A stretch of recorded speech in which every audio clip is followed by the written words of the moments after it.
Chez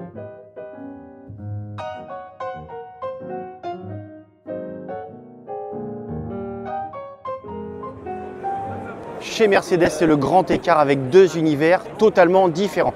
D'un côté, le confort absolu avec cette 600. La 600, c'est une grande limousine, hein. Malgré un empattement court, on était à plus de 6 mètres de long. Et ce n'est pas n'importe quelle Mercedes 600, c'est la Mercedes 600 de Maria Callas, la célèbre cantatrice. C'est une voiture qui se reconnaît à sa peinture biton bleu et gris métallisé. Et c'est une voiture qui a été produite dans les années 70.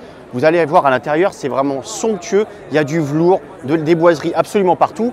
Et spécificité de cette voiture, il y a un autoradio à l'arrière, évidemment, puisque la cantatrice était amatrice de musique. En face, on a un prototype des années 70, donc c'est la même époque, mais un univers à l'opposé, diamétralement opposé. Un coupé à moteur Wankel 4 cylindres à l'arrière, un moteur qui développait 350 chevaux et qui permettait d'atteindre la vitesse de 300 km/h. C'est évidemment un prototype, donc c'est totalement expérimental. Vous allez voir de l'autre côté, on passe à un autre modèle un peu plus courant, notamment deux Mercedes 300 SL. Alors du côté des SL, on n'a que deux modèles, mais des modèles quand même assez emblématiques. Vous avez tout d'abord la SL Papillon, c'est la toute première, donc un modèle assez exceptionnel. Et là, il est tout nu parce qu'il est en pleine restauration. Et là, vous avez la R107, modèle typique des années 80.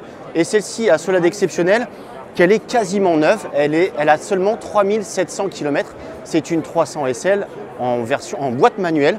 Un très joli bleu, pas métallisé, avec l'intérieur en cuir gris. Il faut quand même avouer que c'est très classe.